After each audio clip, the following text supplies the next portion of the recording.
Ladies and gentlemen, it is time for my Bad Blood 2024 prediction. We got plenty to talk about, but quick disclaimer, real quick, remember when you guys saw my MLB playoff reactions? Well, it turns out that both of my ALCS predictions are eliminated by the Tigers and the Royals. Like, I just can never get a prediction right, ever. But anyway, if you do enjoy this video, when we are done with it, please make sure to leave a like, and please make sure to subscribe. We're on the road to 600 subscribers, and tell me who you guys think is gonna win each match at Bad Blood. I want to hear you guys' thoughts and takes on everything inside the comments. So without further ado, let's just get straight into the video and let's predict Bad Blood 2024.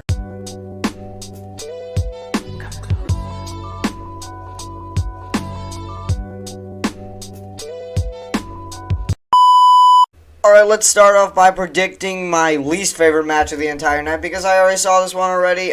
We got Nia Jax versus Bayley for the WWE Women's Championship. Say before the match, Tiffany Stratton will not cash in. I mean, I don't feel like she's going to do that until WrestleMania, where Nia Jax and Charlotte Flair eventually face off. But I am going to predict the outcome. There's literally no way that Nia Jax loses this. I mean, they're building something up for Tiffany Stratton and Nia Jax. There's some very heavy tension going on SmackDown. It's just time to move on from Bayley as champion. But either way, I think this really should have been. They really did miss on here by making this not making this a triple threat match between Naomi, Bayley, and Nia Jax. That would have cooked very hard. But I just don't see Bayley winning. Basically because Nia Jax has a lot of momentum right now, and her just immediately losing and giving the title back to somebody who she beat it. Who she beat it for will do absolutely nothing for her career, and it'll beat all her credibility. So Nia Jax needs to win here. Alright, next up we got Liv Morgan versus Rhea Ripley for the Women's World Championship. Now, am I expecting a lot of shenanigans here? Absolutely. I keep saying it. If Rhea Ripley wins, this feud is over. Like, this feud is done. There will be no match at WrestleMania. There will be no nothing. This is an incredibly, very entertaining feud that nobody wants to see end. But it's going to be Liv Morgan coming out on top because of that. I just hope they really find a way to lose it and put a big asterisk next to it, because there's no way that Rhea Ripley would lose to anybody clean unless Dominic Mysterio was not getting involved. So I think Dominic Mysterio or the Judgment Day, or maybe you could even throw maybe Raquel Rodriguez in there to help out and cost Rhea Ripley the title, because, you know, Rhea Ripley and Raquel Rodriguez, they also have beef, so it wouldn't really surprise me too much. But as long as Liv Morgan walks out, then this match will really make sense. So I'm going to go with Liv for this one. Alright, next up, why don't we predict Damian Priest versus Finn Balor? And this is honestly one of the best rivalries going into this fight, because, you know, it just feels like there's such, you know, bad blood between these two. They've really done a great job to make it look like these two actually want to kill each other. Because, you know, Damian Priest, you have him walking out and chasing Finn Balor, chasing the Judgment Day every single week. But either way, they have the opportunity to ruin something really good here. Finn has to win this here. Do not give it to Damian. Like, literally, if Damian wins this, like, what's the point? What's the point of this whole rivalry? What would you be doing? Finn Balor has just... They have made Finn Balor...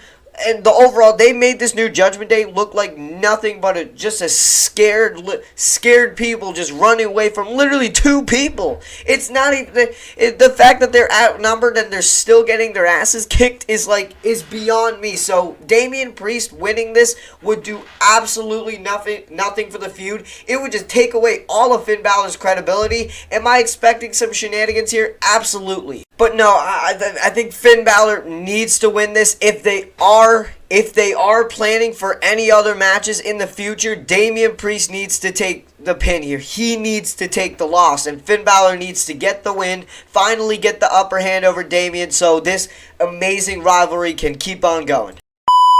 Right now, moving on to my favorite match of the night, we have CM Punk versus Drew McIntyre, the rubber match. This is the last match. This is the Hell in a Cell match. I'm really expecting this match to go off, and I'm really expecting there to be actual blood. I'm expecting there to be tables. I can actually almost see them going to the top of the cage, because why not? However, my prediction, it is a big hear me out prediction. I think Drew McIntyre should win this, mainly because, like, I know that if CM Punk winning here would insert him to the world title, I don't think that's true. CM Punk, it's CM Punk. Like, you know he's always gonna be in the world title picture. So beating Drew, it wouldn't just magically insert him into the world title picture. He's already, believe me, he's already inside the world title picture. I just feel like if Drew takes another loss to Punk, if he takes a loss to Punk 2 times in a row, then like what would you be doing? I mean, like, Punk's cost Drew like basically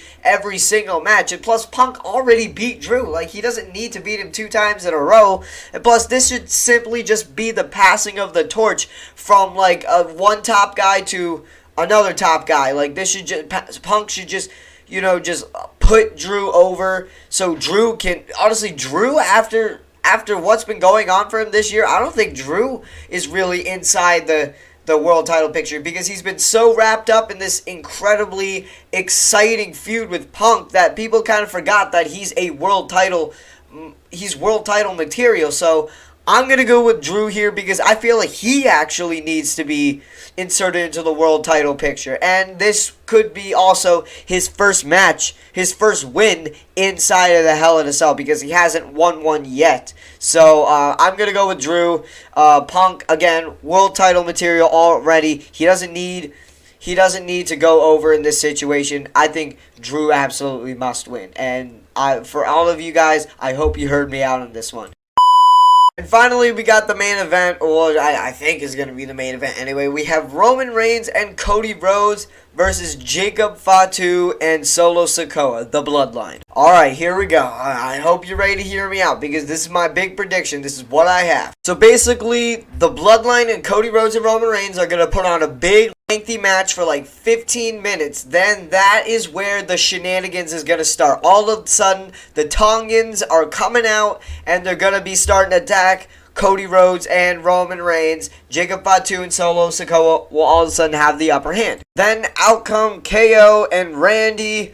They are going to be getting into it with the Tongans. But then all of a sudden you'll hear, you'll see Kevin Owens. This is a little bit of a long shot, but you'll see Kevin Owens accidentally hit Cody Rhodes with a super kick, trying to go for Solo Sikoa. The ref is going to be knocked down by this, by the way. So you're going to see Cody Rhodes accidentally get hit with the super kick by Kevin Owens. Randy Orton's going to be looking at him saying, what the heck? Then new referee's going to be coming back. KO and Randy, they're going to make a break for it. They're going to be chasing the Tongans through the crowd. Cody's going to be thinking to himself, like, why did Kevin just do that? And then we're going to get back to the match for like about 10 to 15 more minutes. Then next, the match is going to go off again for 10 more minutes. Then Cody Rhodes, they'll have him like a spear into a crossroads. 1, 2, the ref is going to get pulled out of the ring, and you're going to see like, who in the world is that ginormous human being? And it's going to be none other than Zia Fatu, or Zilla Fatu, or however you pronounce it. It's going to be him. He's going to try to beat the absolute crap out of Cody Rhodes and Roman Reigns. He's going to pull Solo and Jacob back in the ring. Then all of a sudden, they're going to start beating him up. And then at some point in the match, Roman and Cody have some backup of their own. Jimmy Uso will come back. He's going to hit Zia with about 6 super kicks to maybe a Uso splash. He's going to chase him out. And then the match is going to go back to one-on-one. Eventually, Cody Rhodes and Roman Reigns will end up getting the W. And then leading up to SmackDown, there's going to be some very, very heavy friction between Jacob Fatu and Solo Sikoa, because, you know, it's going to be that situation where Jacob Fatu feels like Solo's replacing him with Zilla Fatu, and so they're going to be beefing, but Cody Rhodes and Roman Reigns will win this And so there you have it. That's my prediction for how it's gonna happen. At least that's the most entertaining way that it could go for me. But let me know what you guys think. Alright, that is going to do it for my Bad Blood 2024 predictions. Please make sure, if you're watching this, to make sure to put your picks in the comments. Make sure to leave a like on the video. You guys know the drill. Every step of the way helps me out a lot. Try to get monetized soon. So without further ado, I see y'all guys next time I upload. Peace out.